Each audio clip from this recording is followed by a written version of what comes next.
Hi everyone, কেমন আছেন সবাই? আসসালামু আলাইকুম। গত বছর আমরা কক্সবাজার গিয়েছিলাম, গত বছরের শেষের দিকে। তো এটা হচ্ছে আমাদের কক্সবাজার যাওয়ার ভিডিও। তা আমরা তো অতটা ধনী ব্যক্তি না, গরিব মানুষ। এজন্য কক্সবাজার একটা ছোটোখাটো হোটেলে উঠলাম। সম্ভবত ভাড়া ছিল 2,500 কি 3,000 টাকা, এরকম একটা হবে মেবি। হোটেলটার নাম হচ্ছে স্ট্র্যান্ড পার্ক রিসোর্ট। এখানে আপনার পরিবেশটা বেশ ভালোই, মানে বিচের কাছে না, একটু দূরেই। এখানে আমরা বাসে বসে অপেক্ষা করছি, ওটা একটু আগের ভিডিও ছিল, আর ওটা হচ্ছে পরের, মানে অপেক্ষা করার পর বাস অবশেষে সকালবেলা কক্সবাজার পৌঁছলাম।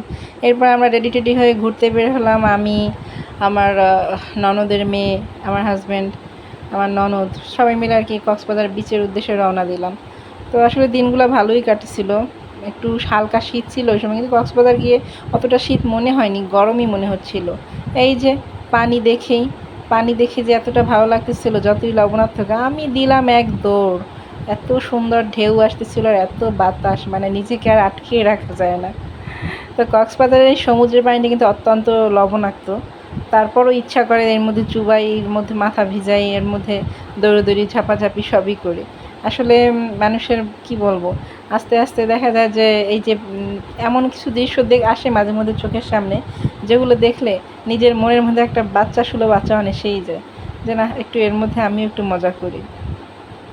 তবে হ্যাঁ, মাঝে মধ্যে আফসোস করি, যখন ছোট ছিলাম, তখন ছোট না, একেবারে ধরেন 18 বছর বয়স বা 15 বছর বয়স, ওই টাইমটায় যদি কক্সবাজার যেতে পারতাম, কিন্তু না, তখন সেই সৌভাগ্যটা আর হয় নাই। তবে হ্যাঁ, কুয়াকাটা গেছিলাম, তখন সম্ভবত আমার বয়সও অত বেশি না, 18-19ই হবে যখন কুয়াকাটা, না তারও কম, সরি ভুল বললাম, তারও কম হয়তো হবে, 17-18 হবে এরকম, যখন কুয়াকাটা প্রথমবার গেছিলাম। এটা অনেক আগে। তো ওইটার ফিলিংস আর এইটার ফিলিংস কিন্তু অন্য রকমের। যাই হোক, তো সবাই ভালো থাকবেন। আসসালামু আলাইকুম, বাই বাই।